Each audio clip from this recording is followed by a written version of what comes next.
coloca nesse capítulo é compreender como é que se faz a mensuração da desigualdade. Como é que se mede a desigualdade? Vamos ver? Começamos nosso estudo da distribuição de renda abordando 4 questões ligadas à mensuração. Então, 4 perguntas que nos ajudam a medir a desigualdade. Então, quanta desigualdade há em nossa sociedade? Quantas pessoas vivem na pobreza? Quais problemas surgem na mensuração da desigualdade? E com que frequência as pessoas mudam de uma classe de renda para outra? Essa última pergunta, o que seria chamado de mobilidade social, né? Ou seja, a capacidade da pessoa ser pobre, passar para a classe média, passar para a classe alta, ou também vice-versa.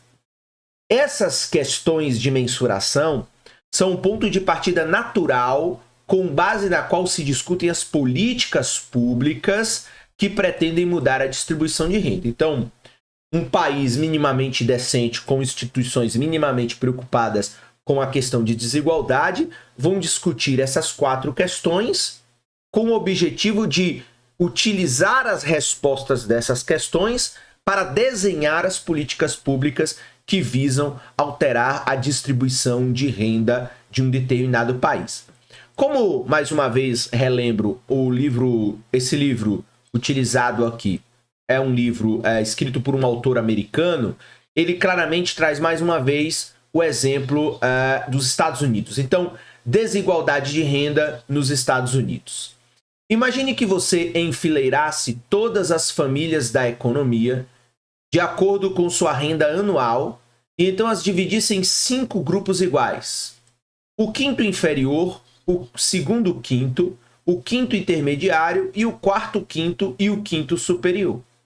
A tabela 1 mostra as faixas de renda de cada um desses grupos, assim como os 5% superiores. Então, vamos baixar aqui rapidinho só para dar uma olhada. Então, isso aqui é a distribuição de renda em 2008, né? Então, estamos falando de uma distribuição de renda, enfim, com algum efeito lá da crise financeira de 2008. Então, você tem aqueles que ganham menos de 27 mil dólares, aí você tem um quinto intermediário entre 49 e 75 mil, e aqueles que ganham mais de 200 mil dólares por ano. Para examinar as diferenças de distribuição de renda ao longo do tempo, os economistas consideram mais útil apresentar os dados de renda como na tabela 2, que mostra a parcela da renda total recebida por cada grupo de famílias por um período específico. Em 2008, portanto, o quinto inferior das famílias recebeu 4% da renda total e o quinto superior 47,8% de toda a renda. Em outras palavras, embora os quintos inferior incluam o mesmo número de famílias, o quinto superior tem cerca de 12 vezes mais renda que o quinto inferior. Então, vamos voltar aqui.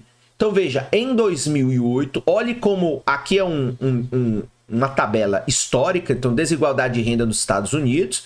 Você vê aqui, ó, de 1935, você tem até 2008.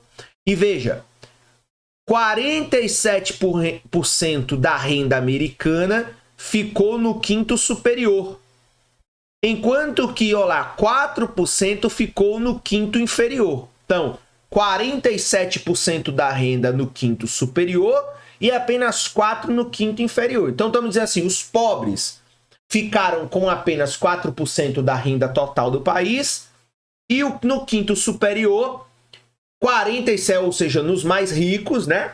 Não os 5% superiores, mas na classe mais rica, 47,8% da renda. E engraçado que se a gente for analisar aqui, ó, em termos históricos, esse número já foi pior, né? Ou seja, 51% da renda estava com os mais ricos, né? Parece que aqui os mais pobres tá numa média, né? Já foi melhor lá nos anos 70, nos anos 80, mas tá entre 4% e 5%. O quinto intermediário, 14%, já foi melhor 17%, hoje 15%. E o quarto, quinto, já melhorou, né? Então, digamos assim, uma classe média alta, né?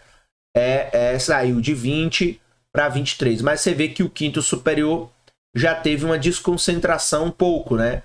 Perderam aí quase uns 4%. Então, 51 nos anos 30, aí vai para a faixa dos 40 e hoje é 47%. Então, essa tabela aqui, se a gente fizer para o Brasil, também não vai dar muito diferente. Vai ser nessa mesma toada, né? No caso brasileiro, com certeza vai ser um pouco pior. Então, você vai ter mais renda concentrada nos quintos superiores e menos renda nos quintos inferiores, mostrando, portanto, uma desigualdade maior do que no caso dos Estados Unidos. A última coluna da tabela mostra a parcela da renda total recebida pelas famílias mais ricas. Em 2008, as famílias do grupo dos 5% de maior renda receberam 20,5% da renda total, que foi maior que a renda total dos 40% mais pobres. Então, caso dos Estados Unidos, o Brasil replica isso muito bem. Na verdade, a maioria dos países estão replicando esse tipo de estrutura social. Uma enorme, quase metade da renda do país está concentrada numa parcela pequenininha e a grande maioria está ficando lá com algo em torno de 5, 10, 15, 20, no máximo 30% da renda nacional, mostrando, claro, uma distribuição de renda totalmente, enfim, concentrada em poucas classes sociais. A tabela 2 mostra também a distribuição de renda em vários anos a partir de 1935. À primeira vista, a distribuição de renda parece ter permanecido notavelmente estável ao longo do tempo. Nas últimas décadas, o quinto inferior das famílias recebeu lá cerca de 4 a 5% da renda, a análise que eu já fiz lá, enquanto o quinto superior recebeu aí entre 40% e 50% da renda. Mas uma inspeção mais cuidadosa da tabela mostra algumas tendências quanto ao grau de desigualdade. De 1935 a 1970, a distribuição tornou-se gradualmente mais igual.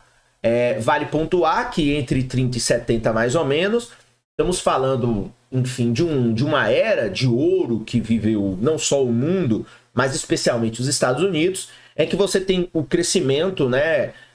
Enfim, você tem ali ainda a Segunda Guerra, mas aí depois, a partir do final dos anos 40 e começo dos anos 50, até os anos 70, final dos anos 70, você tem, claro, uma expansão da riqueza dos Estados Unidos, a consolidação como a principal economia do planeta, e, consequentemente, você tinha, na época, o tal do bem-estar social, né, dos estados de bem-estar social, por conta lá da contra-utopia que a União Soviética fazia ao modelo capitalista dos Estados Unidos, liderado pelos Estados Unidos, e, consequentemente, você teve as melhores condições de trabalho, principalmente para os trabalhadores, da história, enfim, moderna. Então, consequentemente, a distribuição de renda ela tornou-se gradualmente mais igual. Então, veja, a participação do quinto inferior subiu de 4,1 para 5, e a participação do quinto superior caiu de 51 para 40.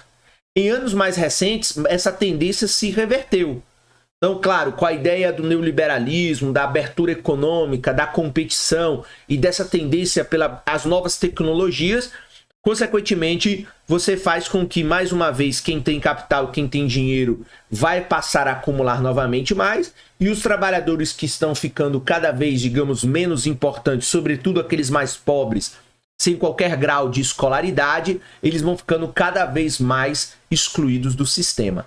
Então, de 1970 a 2008, a participação do quinto inferior ele cai de 5 para 4 e do quinto superior aumenta de 40 a 47. Então, final dos anos 70, os anos 70, anos 80, anos 90 e os anos 2000, a desigualdade aumenta. Então, ela volta lá para algo em torno lá dos anos 1935, onde você está tendo uma expansão. E se a gente fosse atualizar esses dados, com certeza, para verificar os impactos da pandemia na desigualdade de renda ou nesse desequilíbrio de renda, consequentemente, a gente veria uma tendência ao quinto superior ter mais renda e ao quinto inferior ter menos renda. Ou seja, os ricos ficaram mais ricos durante a pandemia e os pobres eles ficaram mais pobres durante a pandemia. No capítulo 19, abordamos algumas explicações para esse recente aumento da desigualdade. O crescimento do comércio internacional com países onde os salários são baixos e as mudanças tecnológicas reduziram a demanda por mão de obra não qualificada e aumentaram a demanda por mão de obra qualificada. Como resultado, os salários dos trabalhadores não qualificados caíram em relação aos salários dos trabalhadores qualificados, e essa mudança dos salários relativos aumentou a desigualdade de renda entre as famílias. Então, isso aí é uma tendência mundial.